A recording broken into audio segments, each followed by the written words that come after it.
Hello friends, welcome back to my channel. Today I'm going to discuss what are tokens in C. पिछले video में मैंने आपको बताया था ओवरव्यू C का और advantages and disadvantages of C. आज मैं आपको बताऊंगी टोकन्स इन C. तो बेसिकली टोकन्स क्या होता है? Tokens it is the smallest unit that are used to develop a program. Basically जो छोटी छोटी चीज़ें होती हैं प्रोग्राम में डेवलप करने के लिए उसको टोकन्स कहते हैं. some tokens in C programming. कुछ नाम है. पहले टोकन्स का नाम है कैरेक्टर सेट. दूसरा है कांस्टेंट. तीसरा है वेरिएबल. चौथा है डेटा टाइप. पांचवा है ऑपरेटर. छठा है कीवर्ड्स. सातवां है आइडेंटिफायर. आठवां है कंट्रोल कैरेक्टर.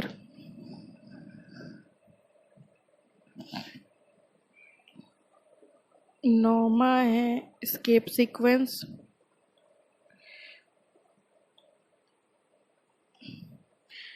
10वां है कमेंट. और 11वां है डेलीमीटर्स. ये बेसिक है टोकन्स सी प्रोग्रामिंग के. तो बारी बारी से हम आपको डिस्कस करके बताएंगे कि क्या क्या होता है. बारी बारी से 1 से 11 तक मैं आपको बताऊंगी एग्जाम्पल के साथ. तो आइए सबसे पहले देखते हैं कैरेक्टर सेट. तो सबसे पहला है कैरेक्टर सेट. कैरेक्टर सेट किसको कहते हैं? तो it is a collection of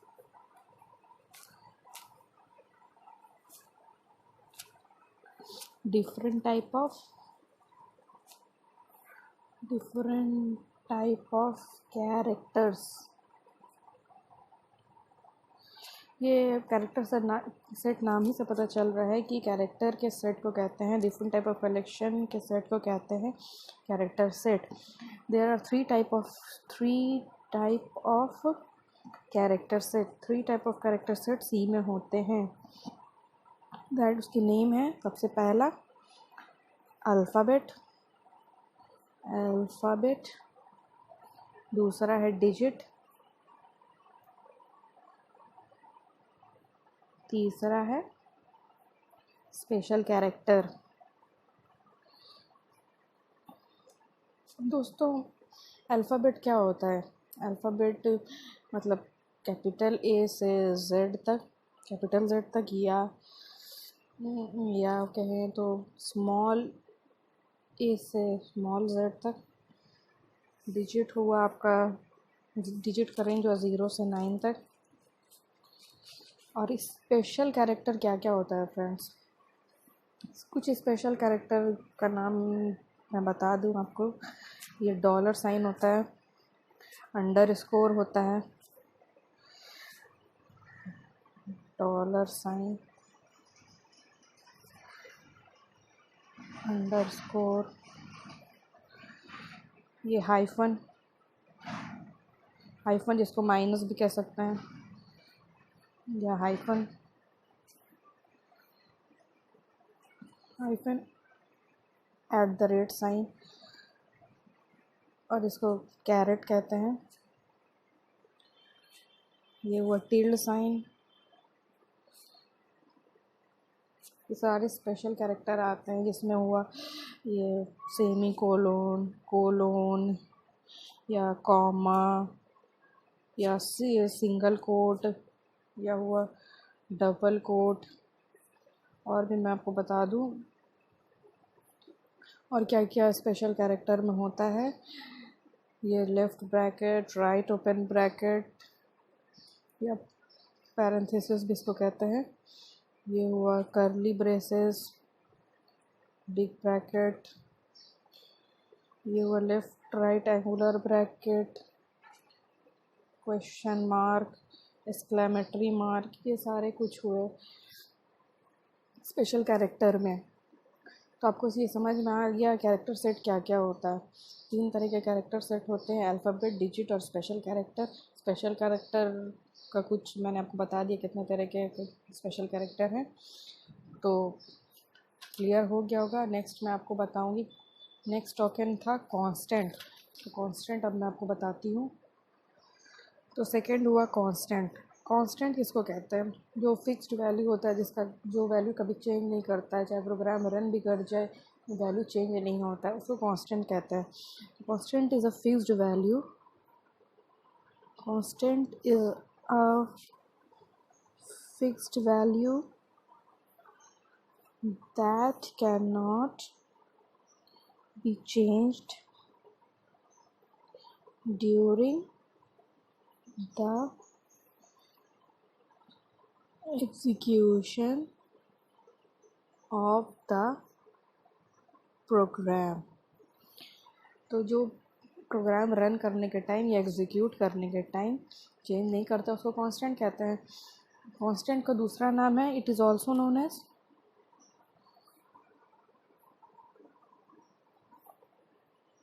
literals. Literals भी कहते हैं इसको, लिटरल्स। तो कांस्टेंट कितने तरीके के हुए? 3 तरह के कांस्टेंट होते हैं, 3 type of constant. There are 3 types of constant. सबसे पहला हुआ एक न्यूमेरिक कांस्टेंट,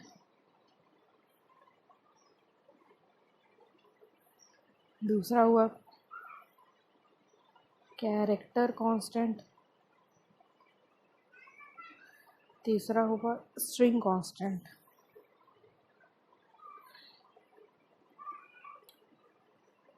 ये 3 तरह के कांस्टेंट होते हैं। तो सबसे पहले चलिए शुरू करते हैं। न्यूमेरिक कांस्टेंट क्या क्या क्या होते हैं? न्यूमेरिक कांस्टेंट क्या होते हैं? न्यूमेरिक कांस्टेंट क्या हुआ? जो रिप्रेजेंट करता सिर्फ न्यूमेरिक वैल्यू को। It represents only numeric value called numeric constant. Numeric value जैसे क्या हुआ?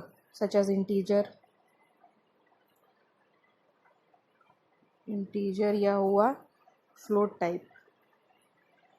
फ्लोट टाइप को हम लोग क्या कहते हैं? Real type. तो ये समझ में आ गया दोस्तों। इंटीजर कांस्टेंट क्या क्या हुआ? न्यूमेरिक कांस्टेंट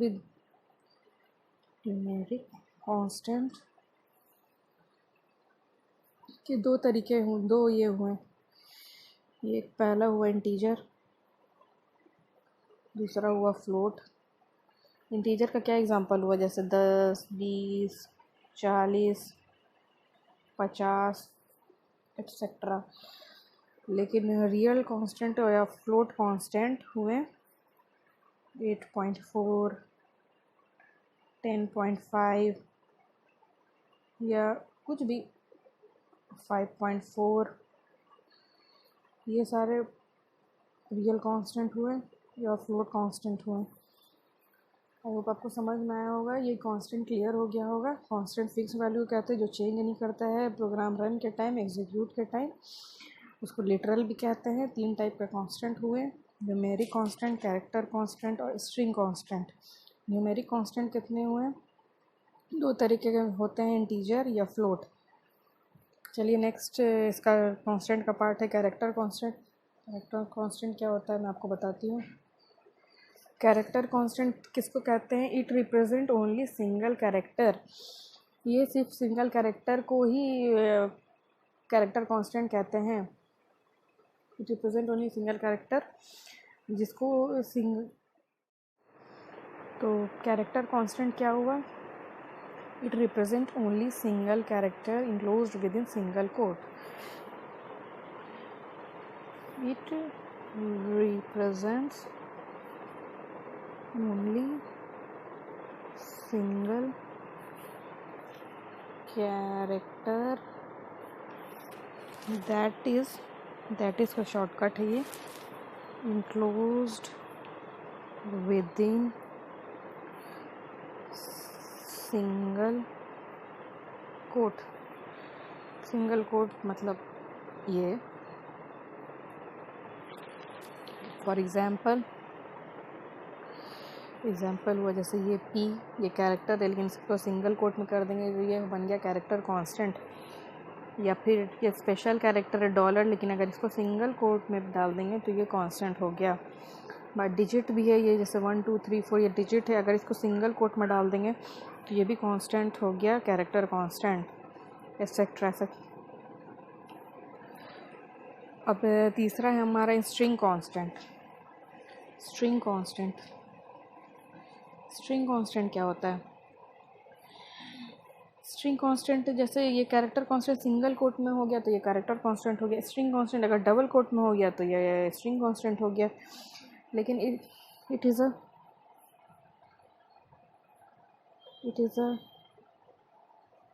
कलेक्शन ऑफ 0 1 और more characters that are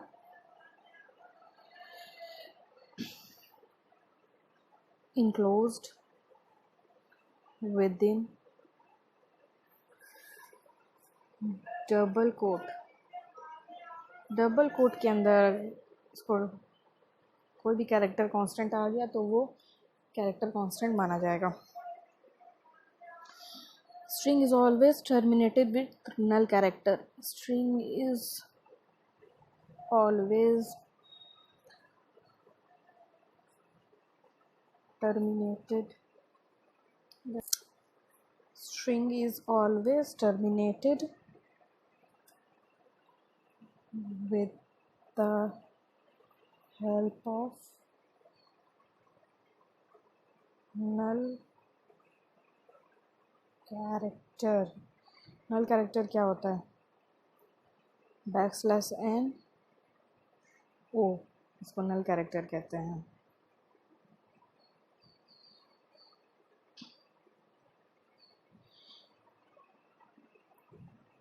null character represents end of character in string.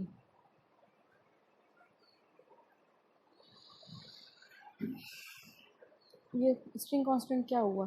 It is a collection of 0 1 2 3 या स्पेशली कैरेक्टर भी अगर डबल कोट के अंदर आ गया तो वो स्ट्रिंग कांस्टेंट हो गया. स्ट्रिंग कांस्टेंट हो गया. तो जैसे एग्जांपल हुआ P को अगर हम डबल कोट में डाल देंगे तो ये हो गया स्ट्रिंग कांस्टेंट. लेकिन अगर P को, और जैसे दूसरा एग्जांपल हुआ आइस का, इसको भी अगर हम लोग डबल कोट में डाल दिए तो ये भी स्ट्रिंग कांस्टेंट हो गया.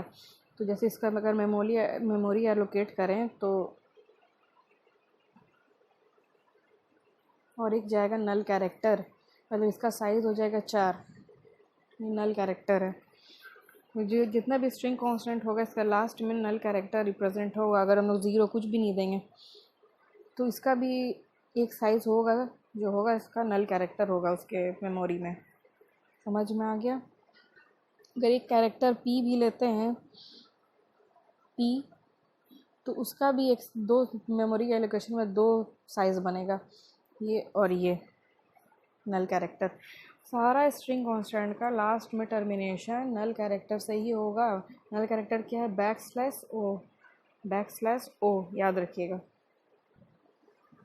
तो ये हो गया कांस्टेंट क्लियर. अब तीसरा टोकन है सी का वेरिएबल।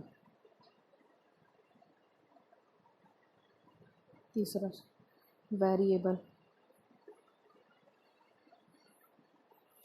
वेरिएबल क्या होता है? Variable is a memory location that is used to store constant value according to specified data type. तो वेरिएबल क्या होता है? एक मेमोरी लोकेशन होता है जिसमें हम लोग कांस्टेंट स्टोर करते हैं, जो कि डेटा टाइप के अकॉर्डिंग कांस्टेंट होता है। वेरिएबल क्या होता है? एग्जीक्यूट करने के टाइम चेंज भी हो सकता है। जैसे अब ए में हम डालें 2, तो ज़रूरी नहीं है कि ए में 2 ही रहे। तो आइए एग्जाम्पल से समझते हैं वेरिएबल क्या होता है।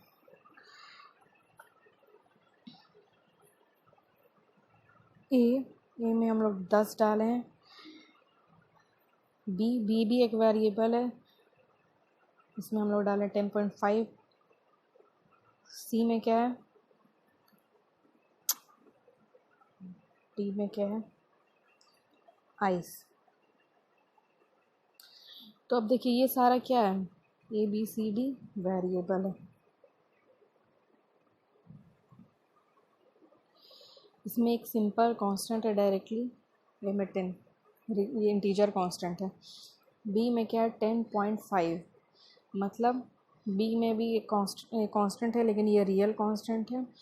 सी में एक कैरेक्टर कांस्टेंट है और डी में स्ट्रिंग कांस्टेंट है। तो ये मतलब variable according to data type इसी को कहते हैं। इंटीजर है, इसमें रियल है, रियल कांस्टेंट है। तो इसमें according to data type variable change भी हो सकता है एग्जीक्यूशन के टाइम। तो कांस्टेंट तो चेंज नहीं होता है एग्जीक्यूशन के टाइम, तो कांस्टेंट चेंज नहीं हो सकता, लेकिन वेरिएबल चेंज हो सकता है। चलिए अब मैं आपको बताती हूँ वेरिएबल कितने तरह के होते हैं। वेरिएबल दो तरीके के हैं। पहला है लोकल वेरिएबल, दूसरा है ग्लोबल वेरिएबल।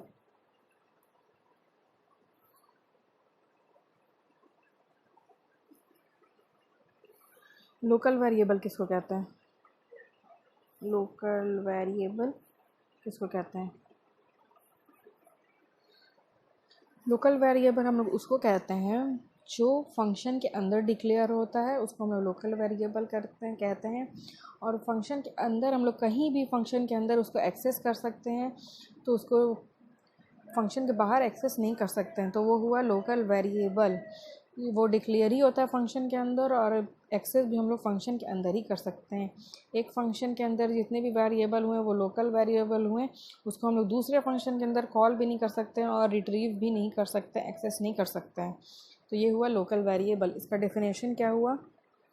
हाँ, तो इसका वेरिएबल का, लोकल वेरिएबल का डेफिनेशन हुआ those variable that are declare within function called local variable. Function के अंदर जितनी भी वेरिएबल डिक्लेयर किया करेंगे हम उसको लोकल वेरिएबल कहेंगे, और ये लोकल एक्सेसिबिलिटी प्रोवाइड करता है, मतलब हम उसको फंक्शन के अंदर ही एक्सेस भी कर सकते हैं। तो नेक्स्ट है हमारा ग्लोबल वेरिएबल। ग्लोबल वेरिएबल क्या होता है? जिसको हम लोग ग्लोबली एक्सेस कर सकते हैं, फंक्शन के बाहर भी। लोकल वेरिएबल हुआ जो फंक्शन के अंदर ही डिक्लेयर होता है और फंक्शन के अंदर ही एक्सेस कर सकते हैं, आउटसाइड नहीं कर सकते। लेकिन ग्लोबल वेरिएबल बाहर भी कर सकते हैं, फंक्शन के अंदर भी कर सकते हैं, दूसरे फंक्शन में भी कर सकते हैं। तो इसका डेफिनेशन क्या हुआ? Those variable that are declare outside the function is called global. क्या कहने का मतलब हुआ? It provide global accessibility and which means variable can be access in the entire program. मतलब ये पीसी। तो जो वेरिएबल फंक्शन के बाहर डिक्लेयर होता है उसको हम लोग कहते हैं ग्लोबल वेरिएबल। समझ में आ गया? अब एग्जांपल देंगे जिसमें आपको ग्लोबल और लोकल वेरिएबल दोनों समझ में आ जाएगा। तो गाइस ये एक प्रोग्राम है सी में लिखा हुआ, आप इसको समझ सकते हैं, इससे आपको क्लियर हो जाएगा कि लोकल वेरिएबल क्या होता है और ग्लोबल वेरिएबल क्या होता है। इंट ए बी, इंट हुआ इंटीजर टाइप डेटा टाइप है, ये ऐसे डिक्लेयर होता है। मैं आगे आपको बताऊंगी जब ये रियल प्रोग्राम शुरू करेंगे सी का, तो उसका स्ट्रक्चर मैं बताऊंगी। ए और बी इंटीजर डेटा टाइप है, जो ये फंक्शन है, ये फंक्शन के बाहर डिक्लेयर हुआ है, तो वो ये हो गया ग्लोबल वेरिएबल। ये ग्लोबल वेरिएबल हुआ जो फंक्शन के बाहर डिक्लेयर हुआ। ये हुआ सी का एक फंक्शन है। वॉइड मेन के अंदर ये जो पूरा फंक्शन हुआ, ये मेन फंक्शन के अंदर जो भी वेरिएबल हुआ डिक्लेयर, ये हुआ लोकल वेरिएबल। तो फंक्शन के बाहर जो डिक्लेयर हुआ वो हुआ ग्लोबल वेरिएबल, और ये हुआ सी का फंक्शन। तो ये समझ में आ गया गैस आपको लोकल वेरिएबल क्या होता है, ग्लोबल वेरिएबल क्या होता है। आई होप गैस आपको कोई अगर क्वेरी होगी तो आप कमेंट सेक्शन में मुझसे पूछ सकते हैं। कुछ समझ में नहीं आया तो वो बता सकते हैं, मैं आपको क्लियर कर दूँगी नेक्स्ट वीडियो में। तो ये हुआ कुछ टोकन्स। मैं नेक्स्ट वीडियो में मैं और आगे के टोकन्स सीखे बताती रहूँगी आपको। मेरे चैनल को सब्सक्राइब करिए, लाइक करिए, कमेंट करिए एंड शेयर करिए। Thank you.